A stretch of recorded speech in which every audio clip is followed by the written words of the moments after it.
And the answer is, the populace has always been full of fucking dumbasses. And I always forget that.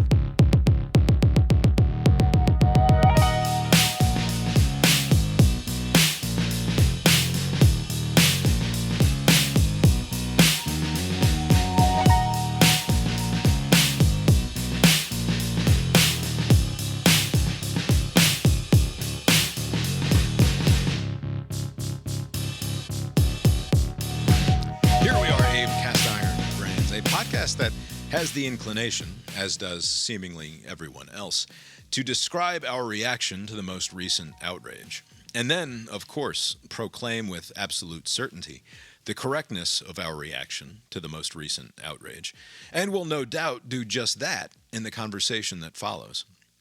I am fairly confident that we will be right about this, and that, on balance, you will find that you agree with what we have to say. That though we might quibble here and there with the particulars, the overall thrust will be general agreeableness about a rather disagreeable subject. Otherwise, why would you subject yourself to what we have to say?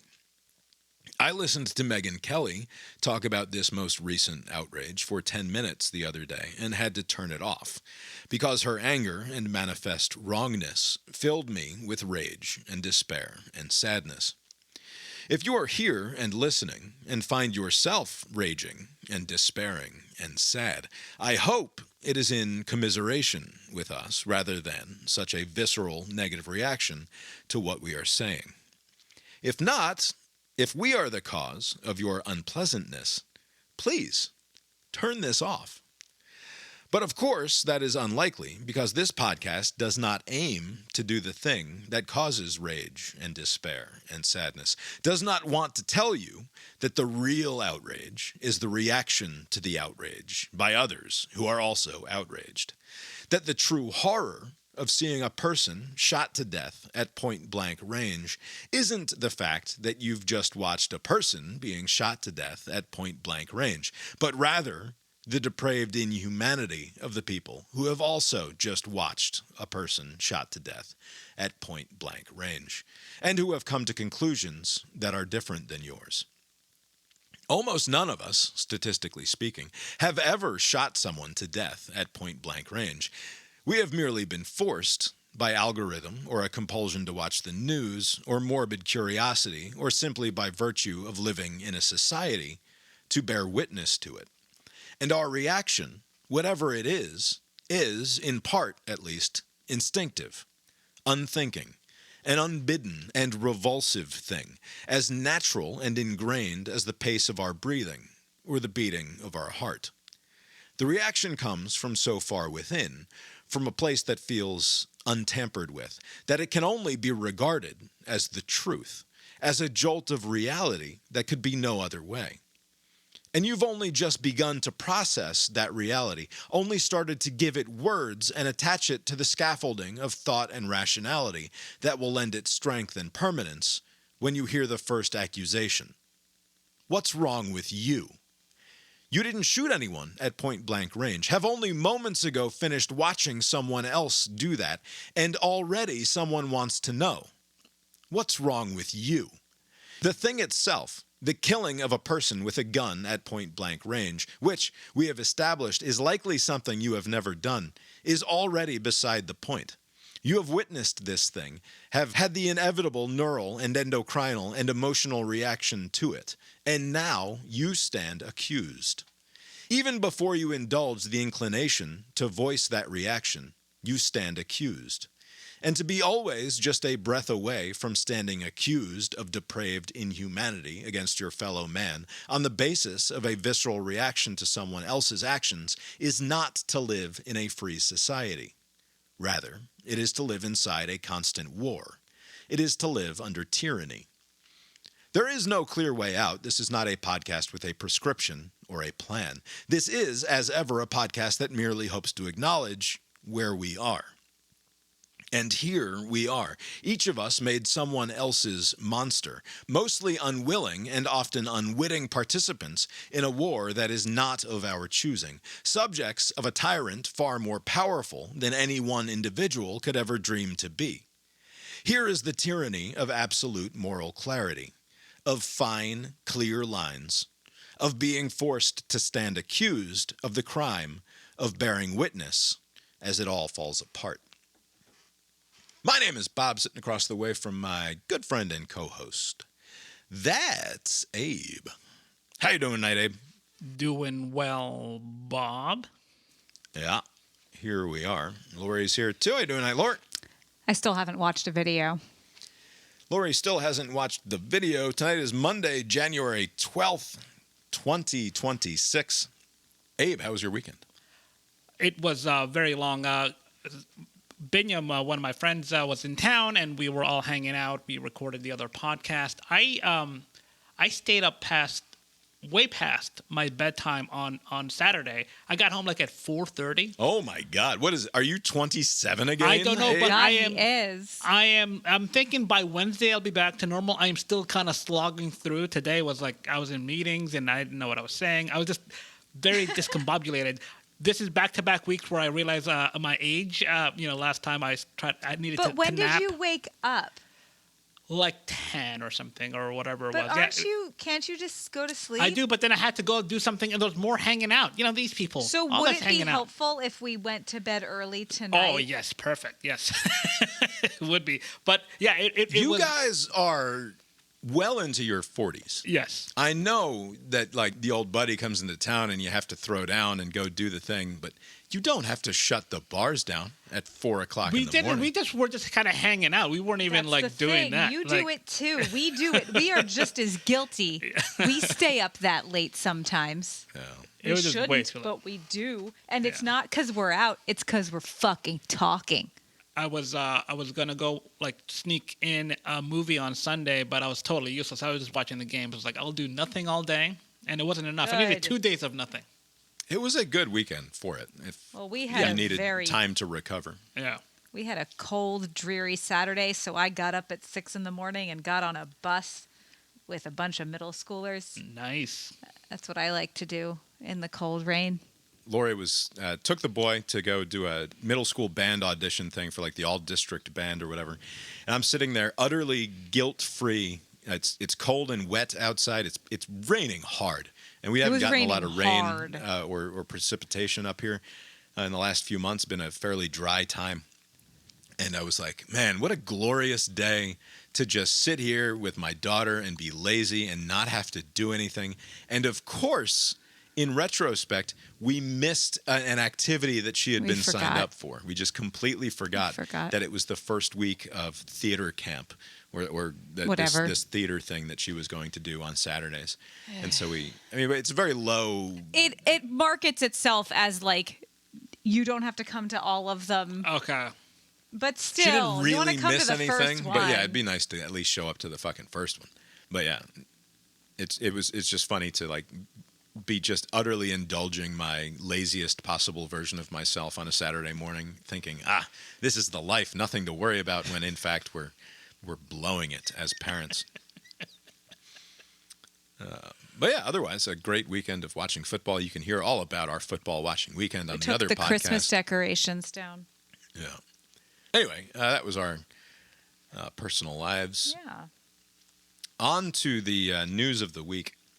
Did you watch the Sunday shows this week? Did you watch? Because I watched all of them. I was a glutton for the Sunday shows this week. I watched the ABC, NBC, CBS. I watched this CNN with Tapper and There was cursing. And then I even watched Fareed Zakaria, just because. And what I've realized is I need to balance out the network garbage with a little Fareed. Because that guy is a much more serious individual. Yes. You can tell that he's more serious because he and all of his guests are not as attractive as the people on regular television. Is that how you base it on? Like if somebody's good looking, It's a pretty good bet that good-looking people are smart too. No, ABC doesn't overdo it. I mean, whatever. It doesn't matter. I trust an expert on Fareed Zakaria's show more than I will trust an expert who's like fucking 27 on Fox or NBC or whatever.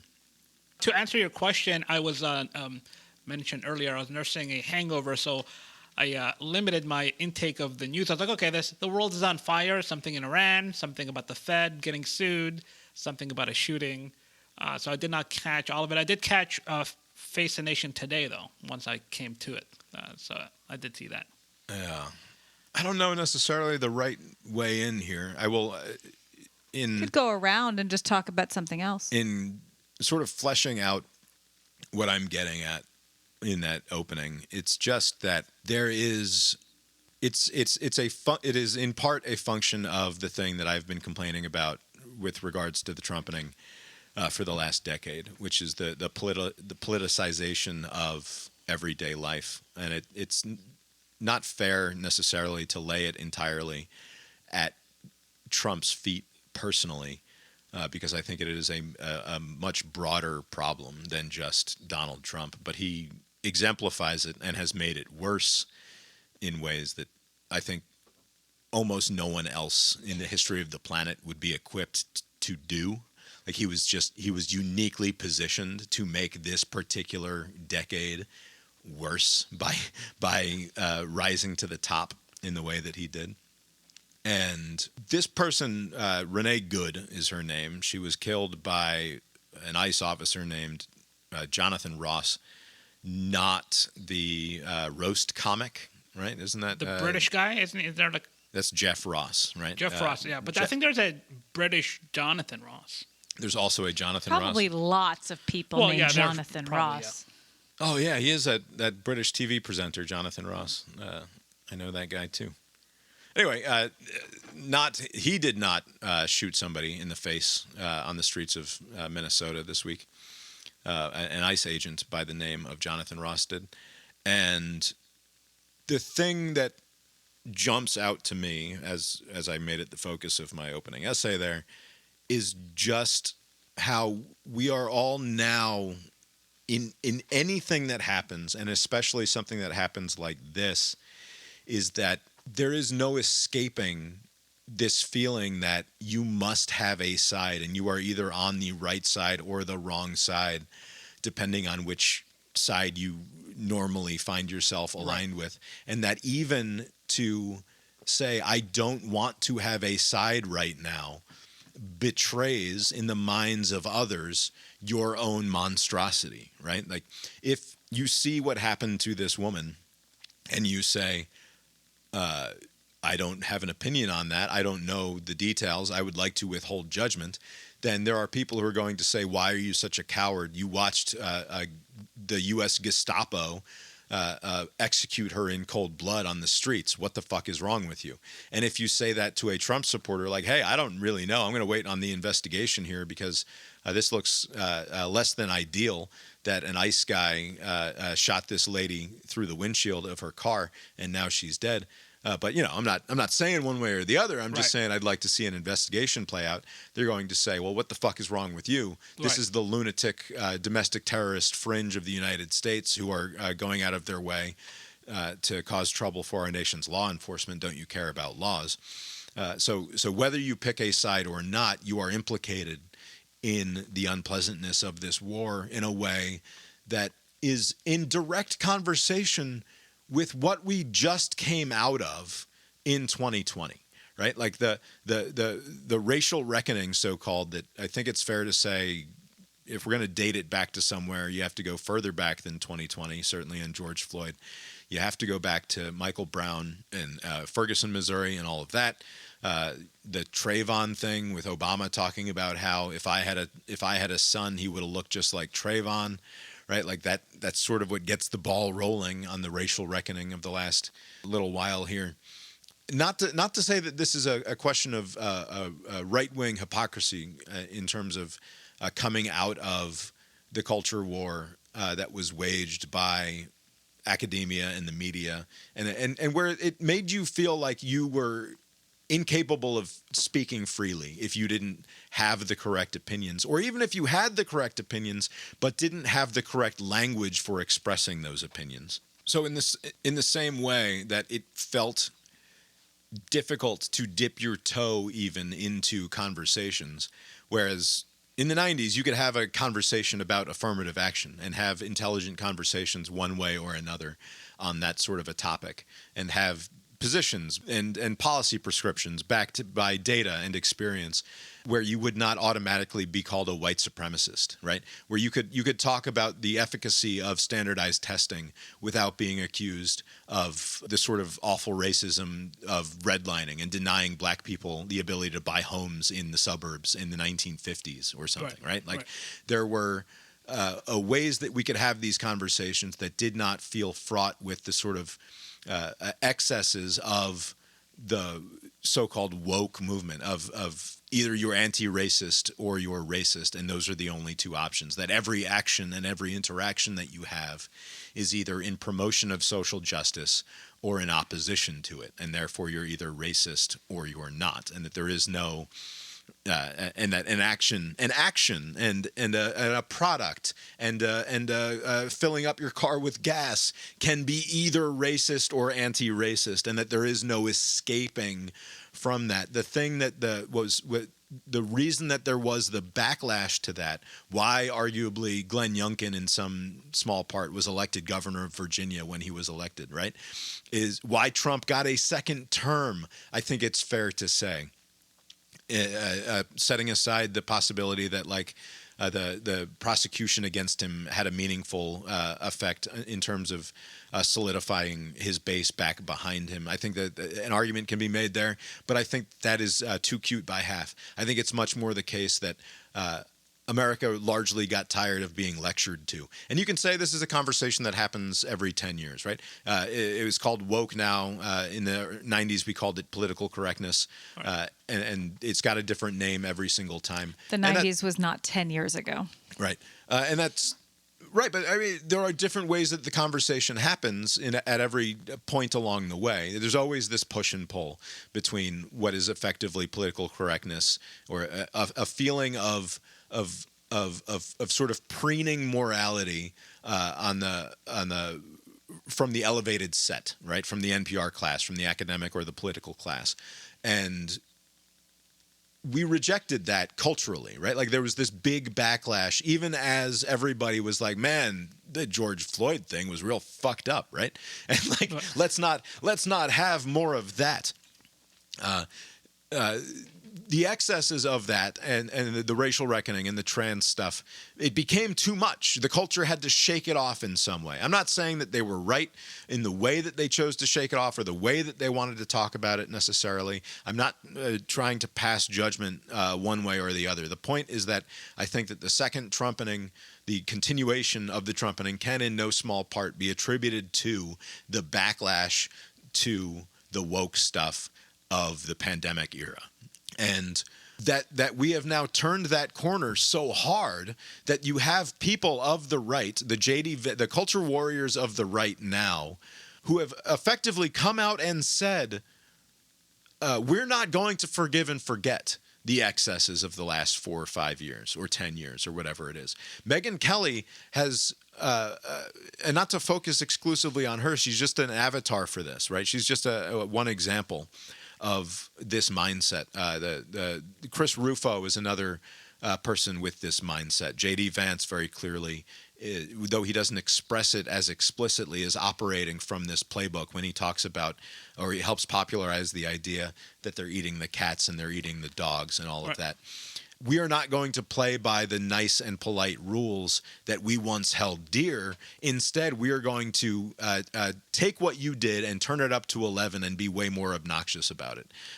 We're going to fight fire with fire, in part because you refused to accept that you were fighting with fire in 2020 with the George Floyd and the transgender stuff, right? Like your insistence that you were simply correct, that you had the right of it from a broader moral historical perspective, and that this was the inevitable coming of the new liberal or woke world order or whatever, and that there was nothing to even argue about, means that we are going to ram this back down your throats in the most completely unacceptable way possible. No prisoners, right? We are going to be awful about it, and gleefully so. Right. You know, Trump ran as the grievance candidate, so it's not surprising that a lot of people who have grievances, imagined or otherwise, have glommed onto the Trump campaign and then administration. I'm interested to see what would have happened if George Floyd was like a breakthrough case, because there's been, like you mentioned, instances in the past where there was a lack of footage, so you didn't know exactly what happened, and people took sides, and there was all of these there was a lot of animosity and volatility that happened during past protests. But with George Floyd, there was the video footage. There was a total lack of disregard for someone's life by just kneeling on somebody, and everyone condemned it, right? Not what happened afterwards with the protest. It went back to, your side, my side, but at least the incident was not controversial. This was wrong. The officers in jail. In part because it's bad policing, right? Right. It's bad policing to constrict someone's breathing for an extended period of time, because even a healthy individual, which George Floyd was not, becomes in danger of suffocating to death. Right. It's just it was a bad job by that guy. Right. And also, but my concern, though, after seeing the video, the different angles of the shooting, and the coverage that came after, especially from the administration, like Vance and Noam and others. And like, Trump, in the immediate aftermath. In the immediate aftermath, to me, suggests a concerning pattern going forward, which is to say, let's say it's not, what was the goober's name, the George Floyd cop? Chauvin. Yeah, Chauvin. Chauvin is not a police officer in Minneapolis. He is an ICE agent, and this is not the summer of 2020. It's the summer of 26. And there's something similarly obviously wrong, like some other incident where somebody's being withheld and restrained and they suffocate to death because of a similar lack of disregard. I anticipate the reaction by the administration will be similar to what just happened than what happened with George Floyd. There's going to be some sort of justification for whatever action that ICE agent does. I think it seems to be like the lesson is do not concede any point. Like if there's something that's going to support your political adversaries, be against that, even if video shows that this was a wrong action by the ICE be first to the ring. Right. You not just don't concede, but to come out swinging. The worse it looks for your side. Right. Yeah. Right? And I don't want there to be any mistake here. I'm not trying to both sides this. I think it is abhorrent the way that Kristi Noem and J.D. Vance and Donald Trump have reacted to this, and the story that they're pushing I find implausible. I don't believe their version of events. I'm not. I know maybe it sounds like I'm both sidesing it, where it's just awful. Yeah, I'm not getting that. Yeah, but what I do find odd, and this is obviously someone's life, but in a bizarre and absurd way, the coverage of like was it justified or not was kind of like in sports, in the NFL and college football, like what is a catch? Like it got to this ridiculous. It's all working the refs, right? The whole thing is let's go to Gene Steratore. Yeah, it's just so bizarre. Or Mike Pereira and get the expert opinion here, and he's going to give us the lawyered version of whatever the fuck. But there is no expert class. Instead, we go to this guy is the expert for this narrative, and then we go to this guy who's the expert for the counter narrative. Right. And there is no satisfactory, well, this is just the lawyer's answer to this. Right. Yeah. It's just frustrating the way that it's covered, because like if you zoom out, why was this a situation where someone died? Right. I mean, your boy Chuck Todd, he posted something on Twitter or wherever it was, but basically the point that he was making was a similar thought that I had, which is like you seek out the Trump administration seeks out confrontation. They seek out environments where there's a lot of like volatility. Just a bunch of people in cars coming and picking up random people, and sometimes it's a citizen, sometimes it's not. Sometimes they get in the way of somebody who's protesting or heckling them. Like these environments are there to where you could come up with justifications to shoot a lot of those people, right? To where say, oh, there's too many people that are ganging up on me, that are saying mean things, and I fear for my life, and I shot them. Like you're almost seeking environments to where an ICE agent or whomever can pull out a weapon and shoot at somebody. Like that was not the situation that warranted a shooting, despite what you may think of the particulars? Like, how did you arrive to where, like, hey, this person is what? Like, they're trying to drive away or whatever. I need to shoot them, and I'm going to be justified in doing that. Like, where does that leave the next set of incidents to where, like, what does this mean for the people that are on the ground? Like, if you give them any lip, they have justification to shoot you. Like, what well, is? It's precisely the same defense that they used when they were going into Venezuela a week before, right? The United States sends in a bunch of helicopters and planes to launch an attack and to kidnap or to extract the president of a foreign country, and the justification for them firing on targets in Venezuela is self-defense. Yeah. Right? Like, Yeah. and it's almost comical when you say it that way, because it's like I'm violating the sovereign airspace of another country, and then the defense mechanisms of that country react, and now I'm going to return fire with the full force and fury of the United States military in self-defense. Right. It's not unlike what Chuck Todd is getting at, or what you're getting at here, where they are seeking to put themselves to provoke reactions to things that they can use to justify their own violent reaction to the situation. And it seems you can choose not to escalate in that fashion. Right. Instead, they're attempting to provoke these sorts of things. And it seems like justifications arise whenever it's convenient. You know, years ago, wasn't there, I think in Florida, some argument that, like, if protesters get in the way of a vehicle, you can feel for your life and can just run through people, and you have some sort of civil liability protections because, they shouldn't have gotten in your way. But then the reverse is true here, to where, like, you can stand in front of a car, and then now that gives you justification to shoot somebody in the car. It seems to just kind of shift at will. Just whenever you want it to be, I'm always in the right, the other person's always in the wrong, and then you drum up some narrative about how horrible this other person was, or how they were a paid person, which I don't know why this keeps getting brought up. Like, who's funding all of these random instances? Like, why does that matter? Yeah, they're just trying to undermine the legitimacy of the protest. Like, oh, they're not really upset. The true Americans are happy that people are getting rounded up, but these people are getting paid by Soros and the like. It's always brought up. I don't understand it. If she was doing something wrong, because, like, she was. I think I'm happy to say that she was doing something wrong. Sure. Why didn't they arrest her? Right. Or try to? Like, in all the rest of these things, we see people resisting arrest. And then the reaction is they kill them because they resisted arrest in some way, right? Yeah, in this case, she was in the vehicle. They tried to open her door, and then she was trying to leave, and that's when the confrontation happened. They wouldn't let her just, if she just moved out of the way, then there's no issue. But they were like, how dare you? We're trying to assert authority, and you try to undermine it. The thing that you can always start backing up and being like, okay, where does the causal chain start here? Where do we start laying the blame at any point along the way? I think it is worth mentioning that it's bad that Trump is sending ICE into these communities in the way that he is choosing to, right? In the provocative way in which he is choosing to.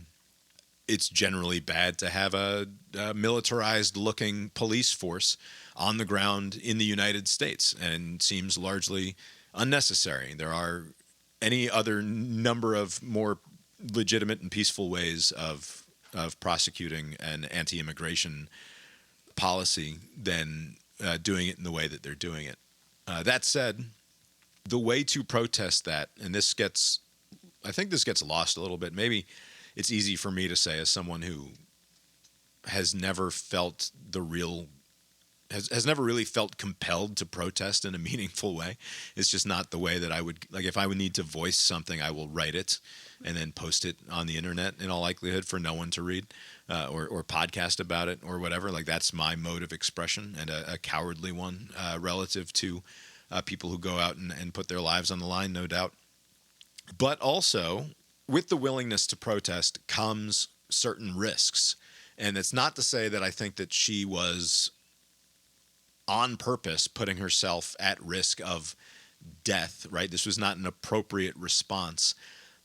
But part of being willing to go out and do the civil disobedience carries with it the corollary of suffering the consequences of that civil disobedience. Protest is effective not because it's a bunch of 45-year-old to 55-year-old moms with their rainbow-haired children out there with signs that they made, having a fun time on a Saturday morning expressing themselves, right? Protest doesn't work because it's a feel-good activity for people to feel like they're making a difference in the world. Protest is meant to work and be effective because it gets sand in the gears, and because the suffering of the protesters is abhorrent to the reaction that is generated by the act of protest by the authoritarian government is abhorrent to the general public, right? Like the thing that they're trying to provoke is the goodwill of the public in defense of the innocent people who are protesting, who are just after it for the human rights or whatever, right? And so with that must come a certain acknowledged vulnerability to the depredations of the state, right? And I don't mean that she should be shot in the street, to be clear. But like to go real big picture here, why Jesus Christ worked was because he did not smite the Romans and the Jewish elders when they conspired. Jews. He did not smite the Romans when they decided to have him executed on the mountain there, right?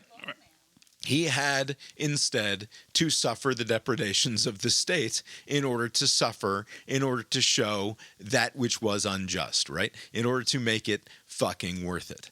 And the reason that you go in the street or you chain yourself to the lunch counter or you make a human chain across a highway or whatever is because you expect to be arrested. You expect to have a confrontation in a way that has a negative outcome in terms of the publicity or the press that follows this event, right? It makes the state look bad. It makes power look bad. And when you instead choose to sit in your fucking $45,000 SUV and park it across the middle of a street, you're not engaged in the sort of civil disobedience that speaks to that level of vulnerability, right? In my opinion, she's doing something that is antisocial and counter to the spirit of the thing that she's trying to accomplish, right? If what she's trying to accomplish is to reveal the abject immorality of state action, parking your car across the street and causing a scene and causing traffic is not an effective way of doing that. Is getting shot a good way of doing that? Yeah, I think she succeeded. As it turns out, allowing this dumbass to shoot you in the fucking face and end your life might well be a good way of illustrating the depredations of the state. Right. And the senseless display of authoritarian state power. But that wasn't the thing that she was signing up for, right? She's sitting there in the car. There's a 47-second video that this dummy took as he's walking around the car where she says, "I'm not even mad at you, dude." And by the way, when you start calling somebody dude and saying you're not mad, it's not a very plausible defense, right? But, it seems like you're being provocative, right? When you are, and people can take it different ways. I recognize that.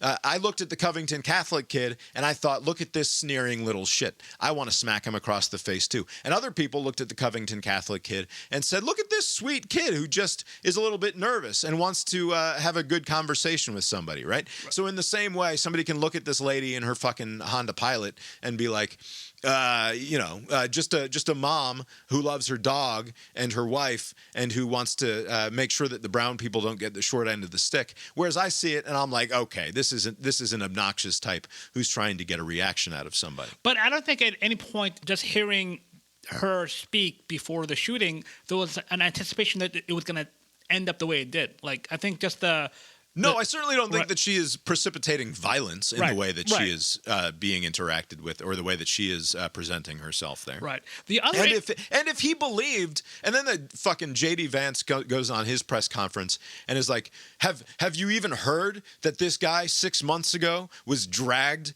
by a car when he was attempting to make an arrest against an illegal immigrant and had to have 34 stitches in his leg or whatever, and like he was grievously injured, and maybe that factors into his mindset and what's going on here?" It's like, well, if that's the case, maybe give him a month off. And also, how does anyone else know that? Like, people can sense, oh, you've been going through some tough things, buddy. Let me, like, what? Well, but not only that, but like, if that's your experience, why are you the dummy who's walking behind a car with an agitator parked in it, right? And filming it as you're within 3 feet of the back bumper of this car.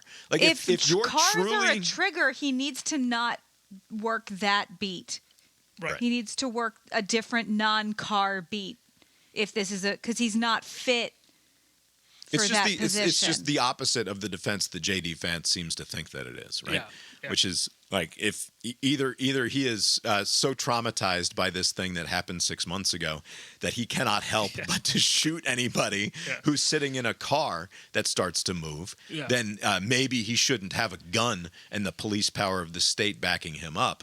But also, maybe he's just a fucking dummy who doesn't know not to touch a hot stove, even though 6 months ago the stove burned the shit out of him, right?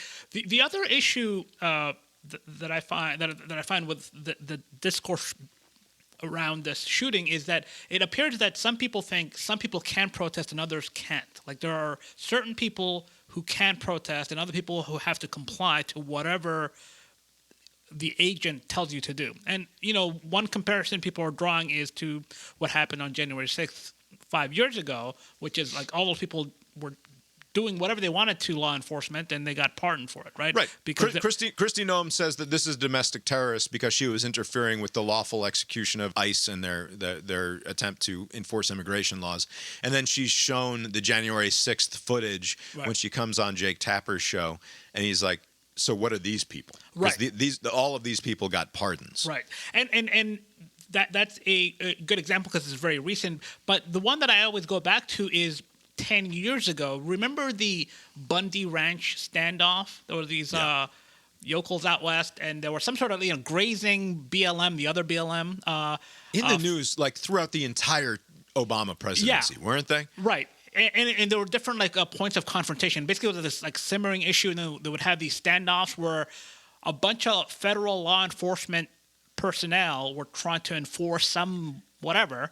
Guys who were just desperate to get their own Waco. Right, Can we get a Waco? And yes, and they had, I remember there were, I think there were, I'm not saying there were snipers, but they were positioned in such a way to where they had their rifles pointed at the law enforcement to kind of deter them so that they won't take the action that they were there to take. And the coverage then on the people that are now saying you should comply was that this is overreach by the federal government. They need to back off. They need to let these people do whatever they want. It's America. They have a right to protest. I think there was like a dog that got loose, like a police dog that bit somebody, and they're like, this is out of control, out of hand. So like there are some people, if they find some cause against the federal government, they can do whatever they want. But other people, they can't. And in this specific case, usually they've been running people who have legal documentation proceedings and things like that, or illegal immigration issues. This was not one of them. This was just an American citizen. They weren't even after to get her. And they were like, how dare you get in the way of whatever we're trying to do? And it was defended in such just a very strong way to where I'm thinking going forward, this is going to be the new playbook. Like no matter what it is. And the reason why they're kind of saying that you don't have a right to record is that they want it to be where something similar happens, there aren't as many angles, and then you can kind of draw your own narrative and push that to the media. So like I think because there is one the angle that Trump posted the first time in his first social media post about this is from a faraway angle where it does look like the guy got hit by the car and was perhaps even injured in some way. Right. every other angle that I've seen, it looks like he's swinging his own leg out of the way of the car as it's starting to move. And he does not, like at worst, like maybe his hand is like in a bracing way. Right. He like uses his arm or hand to sort of push off the car as it starts to move. But I don't think that he was actually hit by the car in any meaningful way. And this is despite Noem and Vance and Trump all coming out in the immediate aftermath of it. And Vance even more unforgivably so, after many more angles and much more video had already been analyzed by various people in the media, insisting that she was out there to run people over. Right. And it didn't help the fact that the federal government is running interference. Like, they're not cooperating with the state officials who also want to investigate this. And so, like, is this also another thing going forward? The ICE agents that are being sent across the country will have some sort of additional protection to where the FBI can say, oh, this is actually a federal matter, or the Justice Department can say, we're looking at it, but they won't look into it. They've always had the protection of being able to be told, I'm doing this in the official this is the part of the official discharge of my duties as a federal cop, and therefore I'm not subject to the state laws in this case. The difference is that, like, presumably, at least before, we could have had the possibility that justice could be served at the federal level, because like there must be some amount of intolerance for sort of abject bad behavior, right? That if something like this happened, it would be faithfully investigated and prosecuted by the federal government. Now, the complete opposite is true. There's zero doubt that if this person were convicted in federal court, that he would be pardoned by Donald Trump. Yeah. Like, they effectively, it must be said, all of these ICE people have a federal, at the very least, license to do whatever they want, and they will be pardoned by Trump, if any, and probably preemptively so, before any adjudication can be made at the federal level. And the only person, and I imagine the only people that will not get that pardon protection are people that go against. So basically, it's like it's in your interest to play along for the time being. But I suspect this is gonna get worse, right? There's gonna be more of these incidents. I mean, it's not like they're sending fewer people. I think they sent even more to the Minneapolis region. Other places will also be met with similar situations. So, like, I think this could get like into like a weird hot summer where, on the 250th anniversary, we'll have some George Floyd-like moment again, and it won't go the way that it did last time. So I had complained about the way that she was protesting, and I think that you should be able to say that without making any room for, like, allowing for the reaction that followed, right? Like, I should be able to say, she should not have parked her car in the middle of the street in an attempt to block the ICE parade or whatever. And also, she should not have been shot in the fucking face. Right. Like, that you should be permitted to have both of those thoughts. Right. It was so obviously poorly handled by the people on the scene. Like, as she's standing, she's not even effectively blocking the street. It's a very wide street. Yeah. And in the moments before she dies, she waves another ICE SUV around her, right? She's waving the car around, and the car passes her. And then the silver pickup pulls up and slams its brakes to a stop, and two very aggressive police officers or ICE officers come screaming out of the car, get out of the fucking car, like very, very aggressive. And this whole thing starts escalating from the moment that truck pulls up and the confrontation begins. And it's just so obvious to me that it was completely unnecessary, right? Like there was even, like, if she is going to be arrested, there's a way of approaching someone who is in a car who's like, come on. Like, what are we doing here? You cannot park your car in the middle of the street. It's like, oh, well, I'm blocking you from doing your job. It's like, okay, well, then I have to arrest you now. So step out of the car, please. Yes. That is how that conversation needs to go. There's no need for the aggressive screaming at people. And her wife is standing next to her car. This is where I start to really lose it on she was trying to run people down in the middle of the street thing. The person in the second most amount of danger from that car going careening out of control at high speeds was her wife, Right, yeah. right? An argument can be made that the person in the most amount of danger is Jonathan Ross, the ICE officer who ends up killing her, because he has positioned himself in front of a car that is on an icy road, which is a very dumb place to position yourself, right? But the person in the second most amount of imminent physical threat is her wife, who's standing next to the car as it starts to accelerate in an attempt to get out of the way. And I know that I said it is silly to say to even talk about one's reaction to this, because it is such a gut thing. Yeah. Like you watch this, and then based on, I don't know, everything that's led up to this moment of your life, you just decide what it is that you think happened. And I have to assume that that's the case, that people are reacting to this in good faith, and that there are people who see what happened here and look at the exact same evidence, the exact same slowed down footage that I am looking at, and come to different conclusions about the contents of the mind, or come to additional conclusions about the contents of the mind of the person who's in this situation here. And they're not doing bad faith motivated reasoning to get to the side of the angels as they see it. Because I have no, like I said, I'm coming to this with no particular sympathy for this woman, who I think is in the wrong, like in the way that she is presenting in the world. She might be morally on the side of the angels in terms of being against ICE and being in favor of not having masked, armed agents of the state go sort of door to door and willy-nilly arresting people and stopping people on the street because they look the wrong color. Right? Like, obviously, I think that is bad.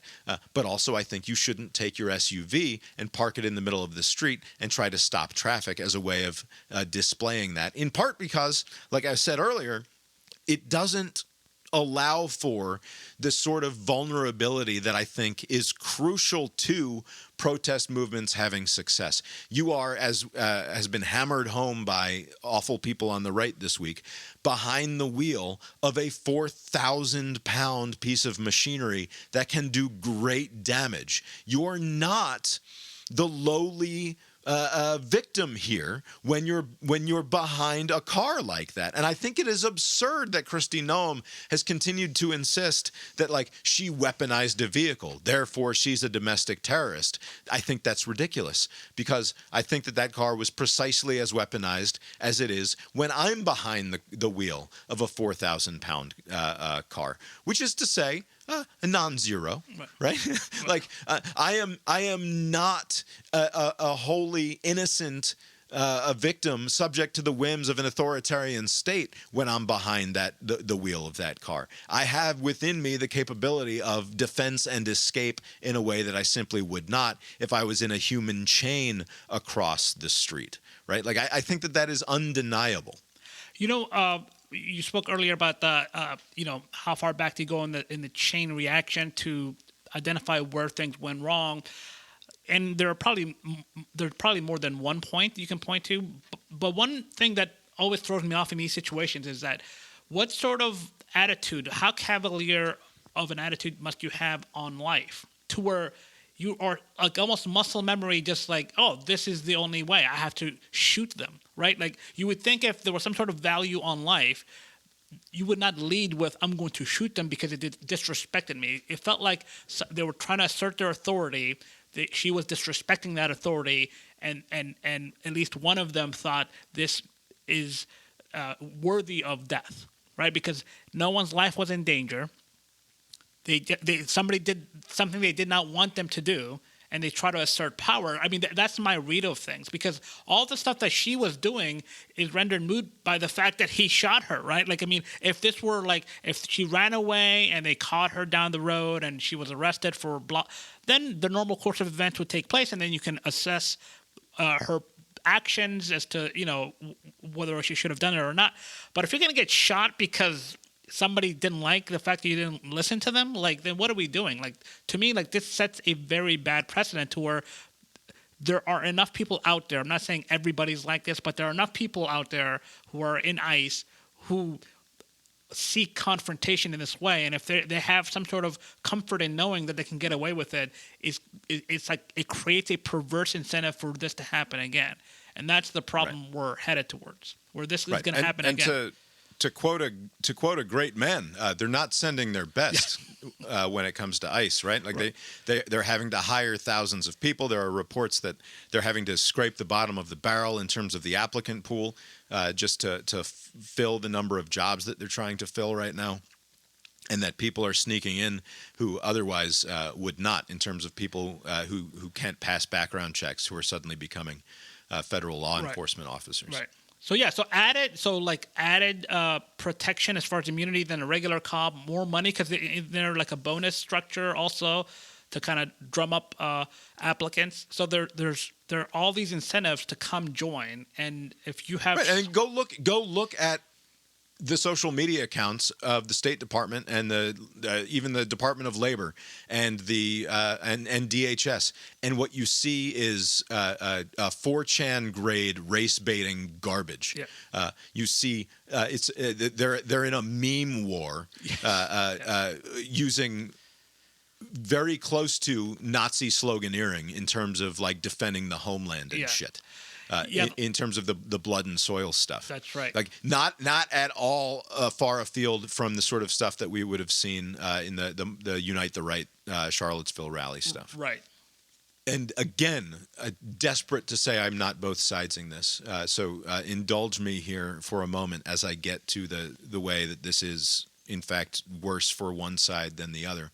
But when people go on CNN and Democrats and media types say that this person was murdered in cold blood, and that there's not even a conversation to be had, that either you recognize that this person was murdered in cold blood or you are a fascist. And this is not, I'm not overstating, I'm not nitpicking. This is the words of high-ranking and high publicity Democrats and media figures who are saying this sort of stuff. I think that's a problem, right? I think it's a problem in much the same way that immediately concluding that this was a domestic terrorist and buying into the narrative that she was there to chase down police officers with her car and run them over and kill them in the way that J.D. Vance and Donald Trump and Kristi Noem insisted that she was.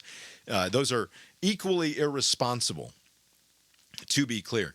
However, it is by definition worse when the people who are in charge of the federal apparatus of power are insisting on this narrative, right? It is orders of magnitude worse when the head of DHS says this was a domestic terrorist. That is poisoning the well in a way that AOC or Ilhan Omar going and saying that this was a person who was murdered in cold blood simply is not.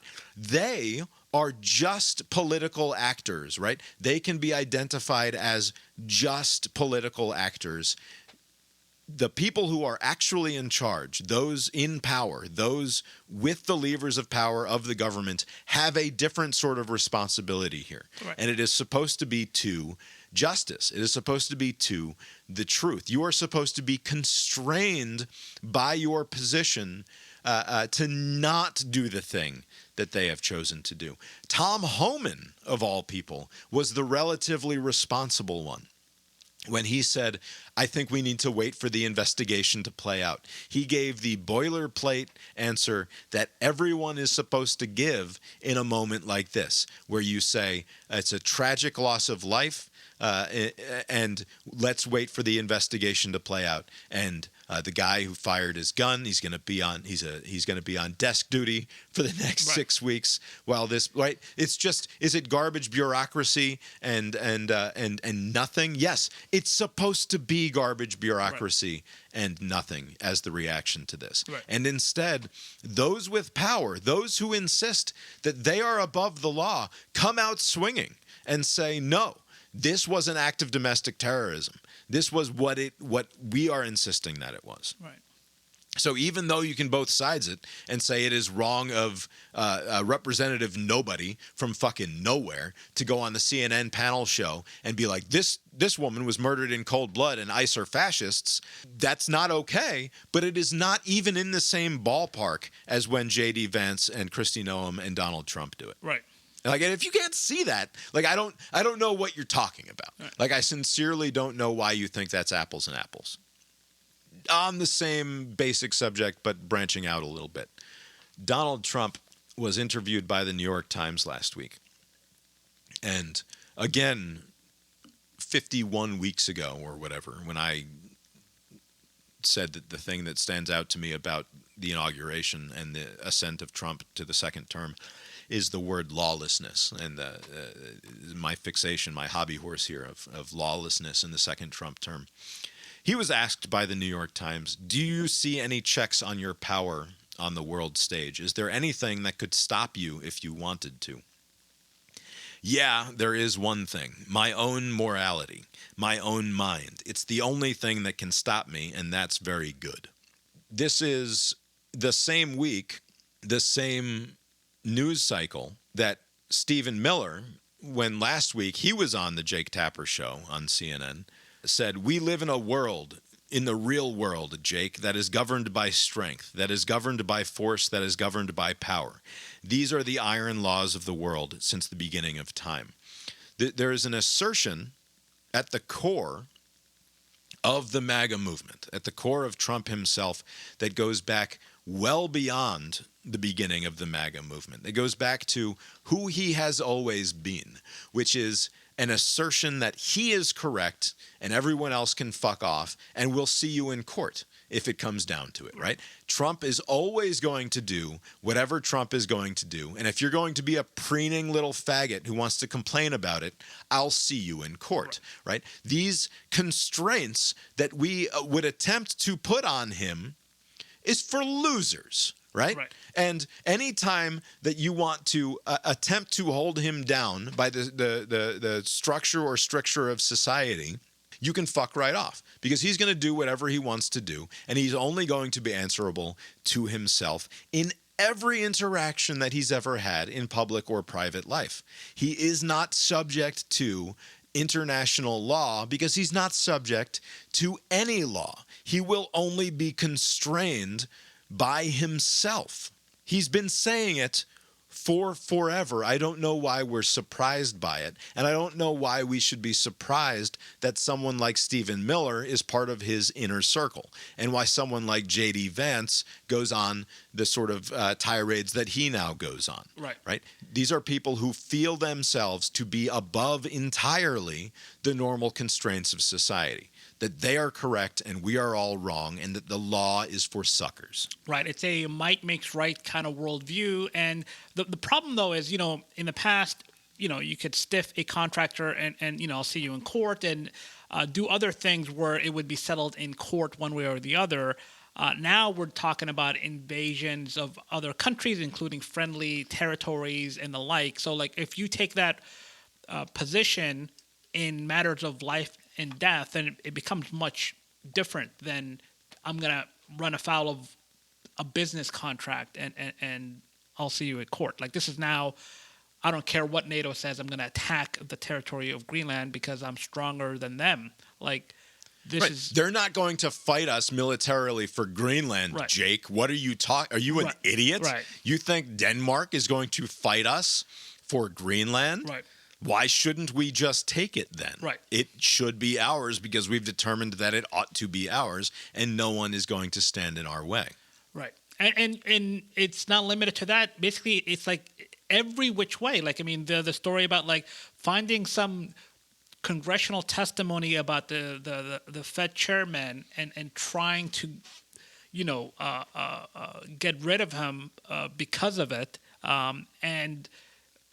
Because he will not do what you want him to do, right? Because he is refusing He's refusing to dance when asked. Right. He's refusing to politicize his position and is simply doing the job as he believes it's supposed to be executed. And so now you're going to go after him. And this so that everyone else who follows, everyone else knows the score. Right. When you are elevated to the Fed board or as the chairman of the Fed, you will be required to do this dance. That you are expected to.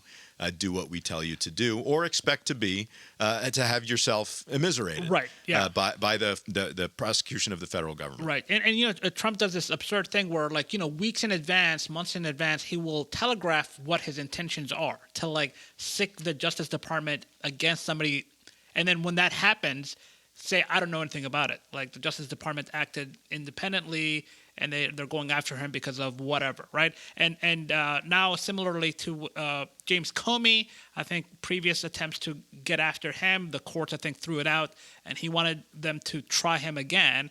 And I guess a prosecutor said, like, this is a pretty weak case. I don't know what we're doing. And he has been fired, or this prosecutor has been fired, because they're not doing the bidding of the White House, which is not usually how in the past you would want some sort of independence between the Justice Department and the administration, just to keep the appearance of even-handedness. But now it's just like, do my bidding and nothing else matters. And so going forward, if we get more of that, what's going to stop them? Nothing.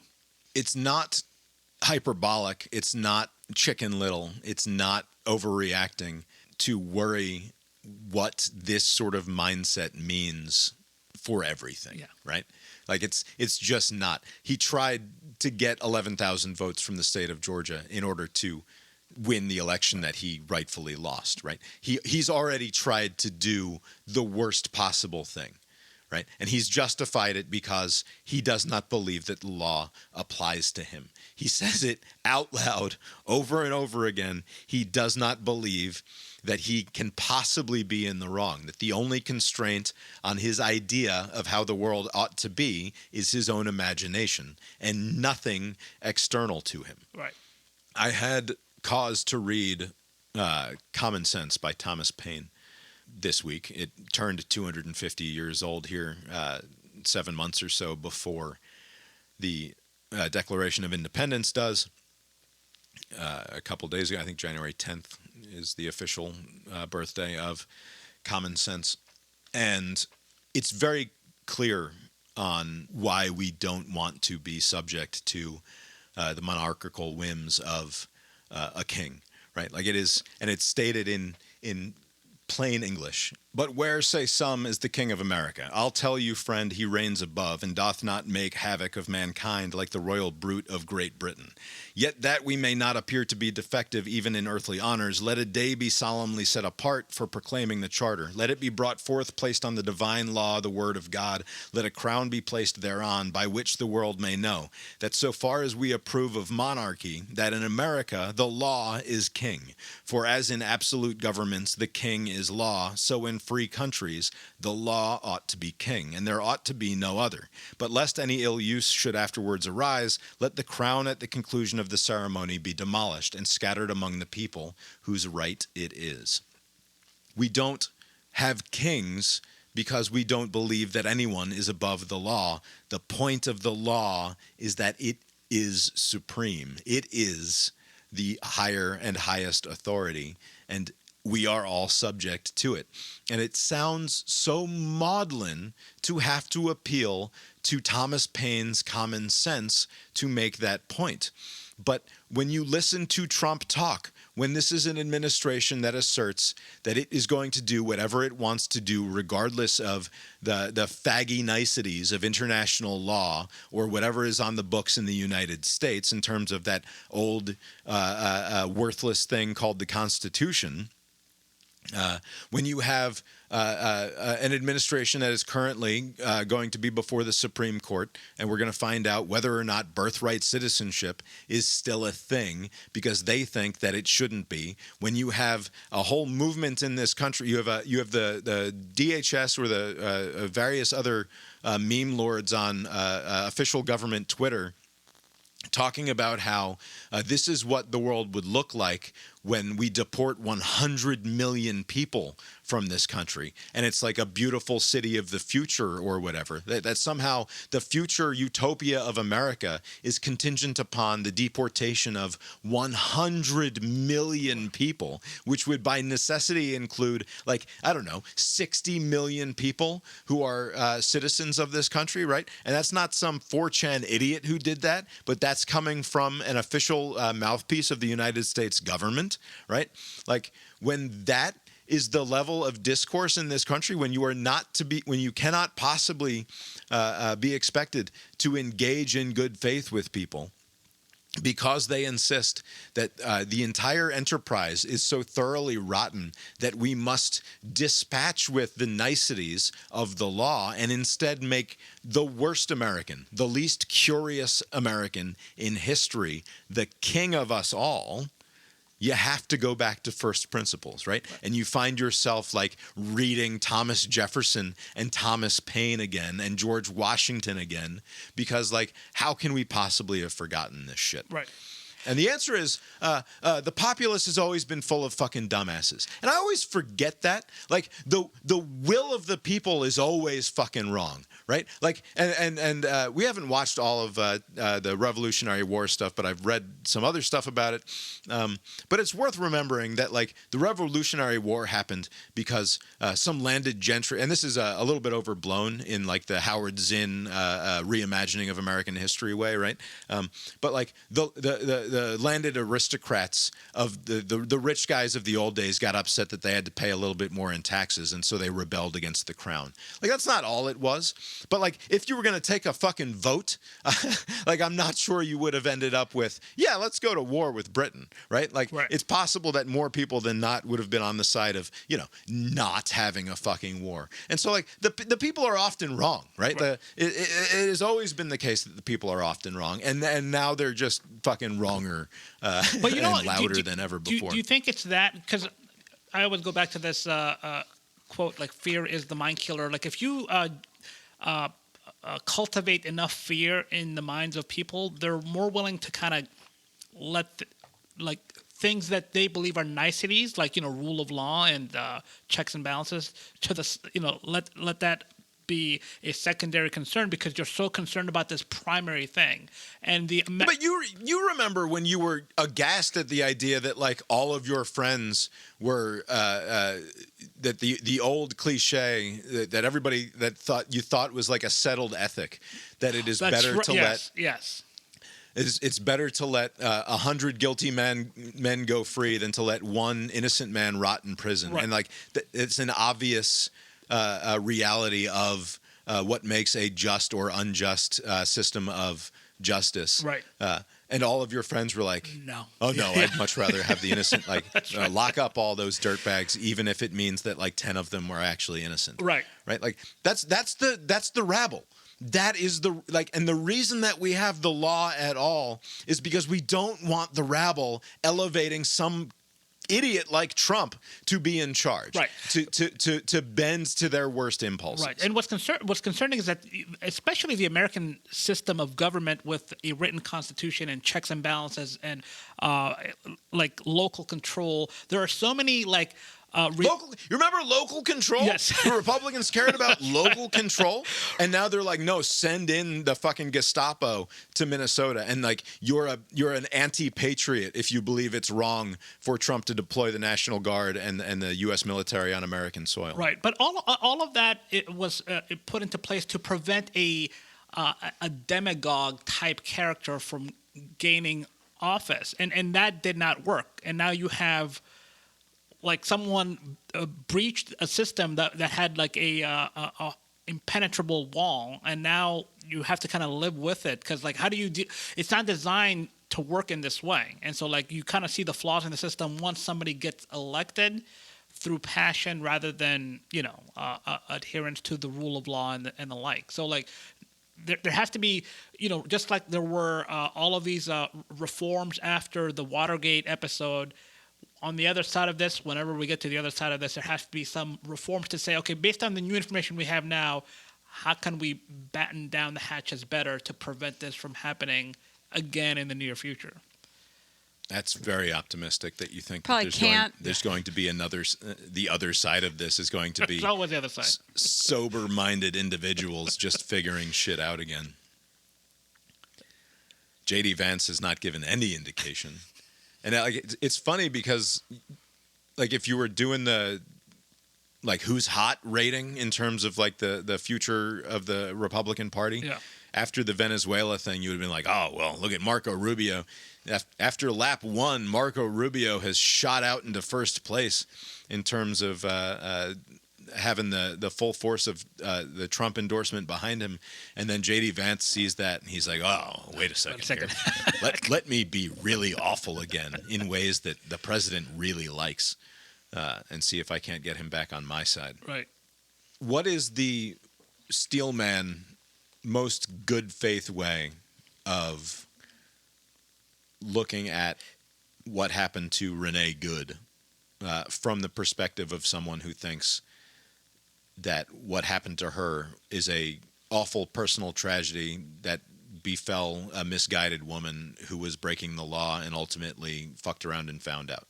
Like, and by the way, this is the domestic application of the Pete Hegseth doctrine, fuck around and find out, right? Right. Like, this is like, it's now not limited to, like, and I know it wasn't necessarily limited to foreign policy stuff anyway, but like, is there a more fuck around and find out follow up to Venezuela than be an idiot in a car and find out what the fuck's going to happen to you when ICE comes to town? Right.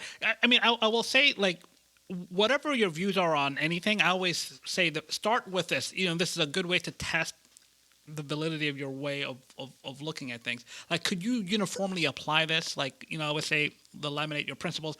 Like, if you're, I'm okay with it when the person who got shot does not align with my political worldview. Like, it should not matter who was in that car, right? It should not matter who was in that car, but far too often there's this after-the-fact justification based on circumstances that should not matter. Right. And anything that attempts to take this in good faith and say that she was in the wrong and that this officer, which I think it would be difficult to convict him of a crime even under a non-Trump administration, right? Because it must be said, the standard for that cop pulling out his gun and pulling the weapon is, does he have a reasonable expectation that his life is in danger, right? Like, that's sort of, it's a shitty standard, but it doesn't include should he have been standing in front of the car in the first place or not. But isn't there policy that says that you're not supposed to do that? Isn't that like a Justice Department policy? You're not supposed to get in front of, you know, to avoid this sort of situation from happening, to not escalate in such a way to where, like, you put yourself in a fear for my life situation to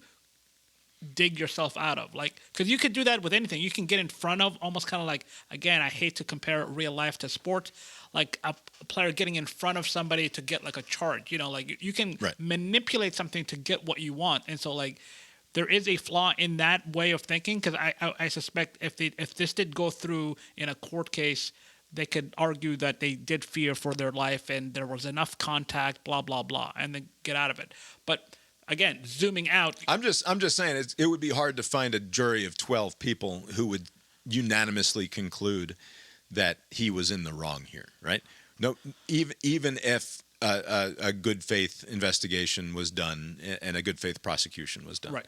But where I lose the thread is nothing that he or his colleagues did in the minute or 2 or 5 minutes around this event suggests best practices from an enforcement standpoint, right? And in fact, quite the opposite.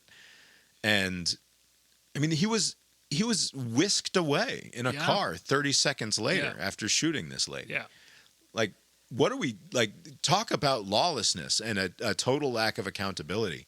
He left the fucking scene. And like, I can't even imagine seeing the result of that and saying this was the correct outcome and that he's a hero, which is effectively what the administration is insisting on. that he fired into a moving car, which you're not supposed to do Right. if you're the police, because it is incredibly easy for a bullet to go through a car because they're made of basically thick tinfoil. Yeah, Right. it's not difficult. Like, yeah. bullets go through cars and they go into crowds as a result of that, or they ricochet off of hard metal inside the engine compartment there and go Christ knows where. That's I think Reagan got shot by a ricochet, didn't he? Like during the shooting. So, and then the result of her having been seemingly immediately killed by a shot to the face is that the car goes at 25 or whatever. Like, she dies and her foot is on the accelerator, Right. and she careens 150 feet down the street, where she causes a 3-car crash to happen between her and 2 other parked cars. So, like, is he aside from, is he de-escalating the psychological question here? Is he doing anything Right. to limit the potential physical damage that can be done here by ending this person's life? No, quite the opposite, obviously. There's a total lack of disregard. You've done it 3 times. There's a lack of regard. Yes. There you go. Lack of regard. There you go. All right. Ever so briefly, and if only to highlight the evident heavy irony of the Trump administration siding with dissident protesters against a right-wing regime on the other side of the world. Hundreds of people apparently killed in the streets in Iran, in various cities, as protests escalate there. Trump had threatened the Iranian regime with dire consequences if people died during these protests. And just this evening has announced that anyone who trades with Iran will suffer 25% tariffs when they engage with the American economy. I don't know who is still engaging with Iran besides China and Russia, and until last week, Venezuela, Cuba, and all of that. So I don't know how much these tariffs matter relative to all of the other tariffs. Yeah, I know they've tacked on so many sanctions and more recently now tariffs that I don't know. It seems like a hat on a hat. I don't know. I mean, a lot of the animosity in the country, from what I gather from afar, have to do with inflation and the currency collapse and like financial related things, right? So we're complaining about like between 3 and 10% inflation at the absolute worst here over the last few years, and they've got like 40% inflation regularly. Okay, but I live in America. Yeah. So I guess maybe they're thinking that the additional tariffs would hasten the fall of the regime, like, you know, because people are still going to be out of work and their money doesn't mean anything. I mean, we went to Iran and with American fighter jets and bombers bombed the shit out of their nuclear facilities just a few months ago, and now we're going to issue a 25% tariff on countries that engage with trade. Like it feels like a weird de-escalation. It's going the other way relative to consequences. Right. I mean, my only question here is that obviously, I believe Trump is on the side of the angels here in terms of being opposed to the Iranian regime, and that the protesters are in the right, and that it would be good for the world, and specifically more than anyone else, probably the people of Iran, if the Islamic Revolution ended effectively and a democratic regime replaced them. I mean, that's not going to happen. I mean, if anything, is what happened in Egypt is what would happen here. It would be some autocrat that would take over, some military goon to stabilize things. And it's obviously better if we're not involved. Our fingerprints aren't all over it. But I recall being upset at the mealy-mouthed response of Obama to protests in Iran back in the day. And at the very least, he's living up to what I think is sort of the bare minimum of expressing support for people who are opposed to that regime in their own country. Yeah, it must suck to be in Iran. I mean, they're fucked either way. All right, no Strassman. I'm worried Strassman hasn't put out a new Eye on America since Tony DeCopel took over. It's only been a week. Did you catch any of his decopals? I haven't. I just heard people complaining about something. I've watched a handful of clips, and then we watched the newscast or a bulk of the newscast this evening. Okay. It's in the early stages. It's a little chuckle fucky. Like it's a little I'm just a likable guy here doing newscast kind of thing. The one concern I have is that this is David Muir's lane, right? So like you can't compete with the ABC guy who already has a established audience, right? So it seems like he's going after a similar viewer, and I don't know if there's enough of them to share. Yeah. Well, for whatever it's worth, and it's not worth a ton, CBS is the most watched network Not for in prime time. Yeah, but not for their national news. This is what I'm saying. Yeah. They are the most watched television network. They have the largest audience share in prime time, and their newscasts are reliably in last place. Right. So the news division is very much trailing the primetime entertainment division. So what's that about? Yeah, that right? that so is like, weird. Whatever they are going to attempt to do to shake things up and to make it work, like they should at the very least be relatively competitive with the other news outfits, and they haven't been to this point. Right. So. I mean, also like the national, 30-minute national news in this current environment seems kind of like a thing of the past. Like, you'd be appointment viewing in the past because like we'll give you the most important things in 30 minutes. I still think there's a way to do it that it could be meaningful. I don't think any of them have figured it out yet, but like there must be a way to do a good 30-minute national newscast once a day that gets it right and matters, like and can be part of the conversation. I don't think Tony DeCopel is going to be the one to do it, but who knows. All right, you've been listening to Cast Iron Brains, a podcast with Bob and Abe. I know Lori was upset about having to do this at all, but I think that went relatively well. We didn't. It's fine. It's just welcome. not fun to talk about sad things. Yeah. You can find the show on Substack, brainiron.substack.com for more from us, including later this week the Cast Iron Balls special music crossover episode where we talk about the various musical offerings of the national title competing schools and listen to music and decide which school has the better of it. It's Miami. brainiron.substack.com for that. Spoilers, Lori.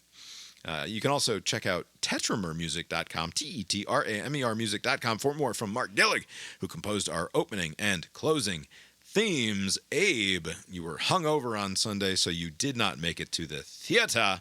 Did you otherwise engage with the pop culture this week? I did. I was actually going to try to double dip. So I already went to see a movie in the theaters earlier in the week, and then I was going to do another one on Sunday. So I only ended up watching Greenland 2, Gerard Butler movie, Migration. Greenland's all over the news these days. I wonder if I'd put Greenland, does it go to this conflict or the movie? I should just check it out. But anyways, did this movie get the sequel green light because of the Trump administration's obsession? That's a good question. I'm not sure, but the movie did not need to be made. So mine goes to news. Okay, there you go. Well, that answers that.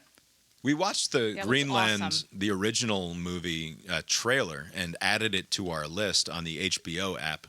So on my first option to click is territory. The second option is film. Okay. The third option is Greenland 2 Migration. Okay. Well, there it is. The third. So we're doing good as movies. I watched it. Well, first I watched the trailer for Greenland. I'd never seen the movie. Looks awesome. I'm not sure that I knew that it existed. I don't know. No, we didn't. Yeah. But it looks great. I don't think it was like a theatrical release, the first one. I think it was just like some streaming movie I saw. I was like, oh, this is not the worst Gerard Butler movie I've seen. It's like they saw the movie 2012 and were like, hey, let's do that again. It's actually, it's Which a good is like comp. a great mode. Do that. Do it every year. What are we doing? So, but so I don't know why it's called Greenland, even after having watched Because they're going to Greenland. So the first movie... They need They're to headed get to there. Greenland because they're hiding from the space meteors in Greenland. So basically there was a comet strike. Some sort of event happened and everybody was like, oh, shit. And word gets out. I forget. It's been a while since I saw the first one. But word gets out that there's a bunker in Greenland where they can seek refuge and survive this gotta get there. This current episode on the planet. And so the first movie is mostly them navigating their way to this bunker in Greenland. The second movie, they're in the bunker and they've built a little society there where everybody's living underground. But due to the issues outside with the weather patterns and the like, it's no longer safe to be at this bunker, so they have to now migrate, hence the name migration, to another place to survive. And so the second movie is mostly that. The runtime for this movie, an hour 38. I had to look it up because it felt like 3 hours. Yeah. Like it was one of the longest No, 90-minute it wasn't. movies I've seen because it's literally just they're going from point to point. Like they'll run into some obstacle, and then some random person happens to be there to guide them through that obstacle. And then 10 minutes later, another obstacle, and then yet another random person would come guide them through that. It happened 5 times, and I think 4 out of the 5 times, the random person that came to help them out died in the effort, And they were, I don't know if this is Sacrifices must be made. I didn't see the gender split. Sometimes they'll release that when it comes to the box office. But this skewed like a dude movie because it's one of those like men protecting family movies. One of those they're very obnoxious about it. And every instance of somebody helping out is some dude like Gerard. Yes, another hero is what Gerard you mean. Butler's like, come on, I got a family, and they're like, sure. Like there was one moment where they had to get through some very tough terrain in France because like they have to go through France for some reason. And where are they headed? Where are they headed like to? Somewhere ultimately? south of France. There was some sort of like apparently the comment and all the ensuing chaos created like this oasis. There's like an Eden in France. Yeah, and so they're like trying to get there. Basically, it was like rumored, like no one's seen it, but they're like, well, that's our only hope. Anyways, they have to go through this very tough like conflict zone where there's like warring factions for whatever resources. I hope that at the end of the movie they get there and it's just a bunch of snooty French, and they're like, oh fuck. No, you can't live here. You don't speak French. But there was an incident where like there's the French commander, somewhat friendly, but he didn't have time for the shitty American bothering him. He's like, I can't help you. The guy you came here to see, who's gonna vouch for you and send you through, is dead. He's like, look at him. He's dead. You're on your own. And he's like, get the fuck out of here. And then he's like, let me talk to you. And the guy was like, I'm going to just get out of here. I don't want any part of this. And then he's like, let me talk to you. And he tells them, I promised my wife's father that I'm going to protect her and I'm dying. Like, don't let them know I'm dying and I need to see them through. And the Frenchman looks at him. He's like, why don't you say so? And then he guides him through. It's like, what the fuck? Is he poisoned yeah, somehow? because basically like some of the guys had to go out into the elements during the bunker time and they were exposed to the elements. And after a couple of years, because this is a few years later, and I think his body was starting to break down based on him taking some risks for the community at the bunker. Yeah. So he's got some sort of cancer or something. He's about to die. And he a Moses type. He's not going to. He will not be there Yeah. in the land of milk and honey, but he will hopefully get his family he there. tells his wife at the last minute, like, oh yeah, I was trying to tell you I'm dying. And it's like, but I'm going to get you there. Anyways, the movie ends. It's fine. But All right. I don't like that you say it's fine because you say a lot of movies that are actually like real movies, like and good are also fine. My scale is mostly fine. It's mostly most movies are fine, and a few movies go over the top, and they're better than fine, like over the top. Right. Well, we'll watch Greenland at some point. Yeah, we will. Well, we'll do it with drinks. Yeah, are gonna have to be drinks. It's my favorite Julia's thing. coming soon. Ooh. Maybe we'll do it with her. I'll suggest it. We finished the Counting Crows things. We finished Lord of the Rings Part 1. Right. Watched Fellowship of the Ring all the way to the end with the kids. Did not yet start the second one. Fellowship is so good. I think I said at some point in the last year I had rewatched the extended editions just like while I was like making dinners and stuff. I just sort of had them on in the background. Yeah, you did. And I probably talked about them then, but it's such a good movie. I know it's 3 hours long. It doesn't read as a 3 hour long movie. It's a nice, especially tight, when you watch it in 2 90-minute segments. But it's a nice tight, especially when you don't do the extended editions. Like they cohere and they move and they're just very well done. And it's very good. The Fellowship of the Ring is a great movie. and looking forward to watching The Two Towers, which in my memory was my favorite of the bunch because of the big battle scene in the middle. And I found myself sort of exhausted by the end of Return of the King, as I recall. The 6 different endings that fucking movie has. But yeah, looking forward to watching that. And then, yeah, we watched the rest of the Counting Crows documentary. There was just a little bit left.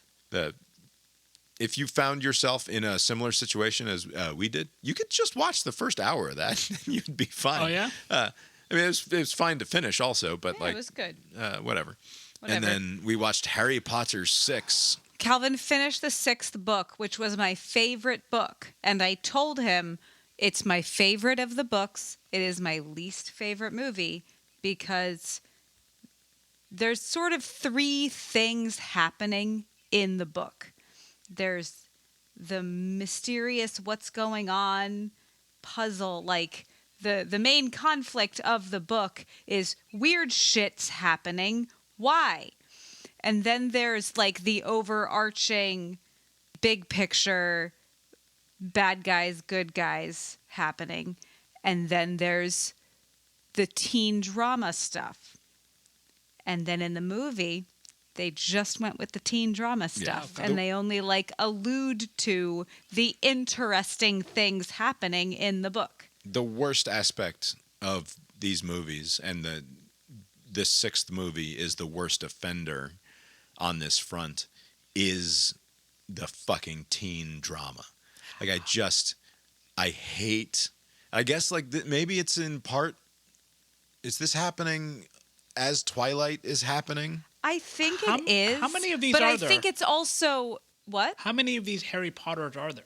So there were 7 books, and then they made cut the 7 7th movie in movies, half. but turned the 7th production got turned into 2 movies, Okay. basically. Full disclosure. It's also really easy to show that. Like you have the story written out. This person likes this person, but this person likes this person. It's very easy to make that movie, and it doesn't cost very much. What was the 6th one called? What's the Half-Blood Prince. Okay, I've seen part of the first one. I've never obviously read any of the books. I have not seen any of them. Like Oh, I you just should read know them. They're fun. something about witchcraft. I don't like something is happening. Yeah. Something about which. Yeah. So it's by the time it finally gets fucking going, like the end of this movie is really good. The end is awesome because there's no teen drama. Yeah, in the it. last act of the movie it's rules. like, all right, here we go. We're There's gonna a- have to do it. There's a cut of this movie because this movie is fucking 2.5 hours long. There's like a 2-hour, 5-minute cut of this movie that excises all the fucking trash. It would be Interpersonal teen drama. 80 minutes. Yeah, it might be way less than 210. It might be closer to 90 minutes. It would be real short. It would fit with. Anyway. It would fit with commercials. Hopefully, they're remaking this godforsaken series as an extended HBO show, and they can rectify this 6th movie problem in this 6th season fucking 10 years from now. It's just, the end is great because the end is great. And the other aspect of it is it remains unforgivable, and spoilers for Harry Potter at this point. Hermione ends up with Ron, and not that the romantic entanglements of these characters is at all the point, but like there's an epilogue. Bob's not buying it. There's an epilogue at the end of the 7th book, the final scene that we see with these characters before she started writing more stuff is they're at the train station seeing their young children off once again, and Harry has married Ron's sister and had 2 or 3 children with Ron's sister Ginny, and Hermione and Ron have produced progeny and stayed together through all of this. And I simply do not believe that Hermione Granger, the character as created by J.K. Rowling, would end up with the fucking doofus Ron Weasley. Is Ron in like the long a Millhouse type? Like who is Ron? He's Harry Potter's best friend, Right, the but, redheaded like, best what- friend He's of kind Harry of Potter. a dummy. What is he lacking that this Hermione character is too good for? Oh, everything. He's just a dummy. He's a well-meaning, but also he's a bit of a dunce. And it's not like he's not redeemed by like great athletic prowess or something. He's also an idiot. Is he charming? In that regard. Like, is he like funny? No, he's adult. Oh boy, like He has red hair. that's all he's got going for him. He's got red hair. He's a loyal friend. He's a good. He's There you nice. He's nice. But like, it's just not plausible that Hermione would end up with Yeah. Ron, and it's not plausible that Harry wouldn't be into Hermione. That he would instead be into his best friend's little sister. Well, Like, whatever. But then Ron can marry his own sister, so the math has to work the way it did. Yeah, but there are more people Well, there are in more the people world. in the world. He doesn't have to marry Ginny fucking Fucking Weasley. Luna Lovegood is the best character. But she dies. Does she? Yeah. I'm pretty sure she dies in the seventh Does book. she? Spoilers. No. No? No. She survives the Second Wizarding War. Oh, okay. Becoming a famous magizoologist, she marries Rolf Scamander. Oh, she's also insane. Yeah, but she's interesting. Yeah, she's interesting. I mentioned, I think. In Fuck, Marry, Kill, I think we all know you fuck Luna Lovegood. Yeah. Just based on the name. What do you do with Hermione and Ginny? You marry Hermione. You kill and Ginny? I'm afraid you have to kill Okay. Ginny. I had mentioned I started watching that gay hockey show. Oh, Heated Rivals. I keep hearing about it. I abandoned it. No good? I asked my gay bosses if it ever gets less gay and more hockey, and they immediately were like, "Oh no, Oh, it's no, more gay? Certainly not. It just continues being just like gay sex, and that is the only thing it is. So I've abandoned it. Are you a fan of Shoresy or softcore gay porn? Yeah, I didn't want the soft core. It's not even the porn. It's the. Not actually a Venn diagram there at all. It's not even the gay porn that bothered me. It's the fact that there was no story outside of they're texting and they're not talking. It's just so fucking gay. Yeah. So I started watching a recommended Perfect Couple. I started it this morning. Who's with in that? Nicole Kidman, who Okay. looks weird, Okay. but it's better already. It's better. No gay stuff in this one? It's not. No, there's gay stuff. It's just not. And this and let's. Oh, not here. I first heard about You want Heated it. Rivalry was on Dan Savage's podcast, but not everybody's talking about it. Apparently this has crossed over. This is a very popular... Whenever he starts to fixate, I haven't listened to a ton of Savage in the last little while, but there are times when he fixates on something happening in the culture that I just don't want to listen to him talk about at all. Yeah. And I'm always just, all right, fucking skip the first 7 minutes of this It's- podcast. I see the appeal to women and gay men because if you're into like drama, juicy Drama hooking for the up, sake of drama. yeah, Yeah. then like it's got that for Okay. sure, and their chemistry is very good. But I would like a plot, and there isn't one. So I abandoned it. I watched 2 episodes, and that's it. Did they dump the whole season or just like a weekly release kind of thing? I don't know because I don't care because I've abandoned it. It's dead to me now. I think HBO doesn't release whole seasons at a go Oh, for well, anything. No, do they? Is it because an it's HBO not real product? HBO. It's on HBO Max or whatever. It's not real. If it was HBO, it'd be good. Like that other gay show that was kind of okay. That wasn't just gay.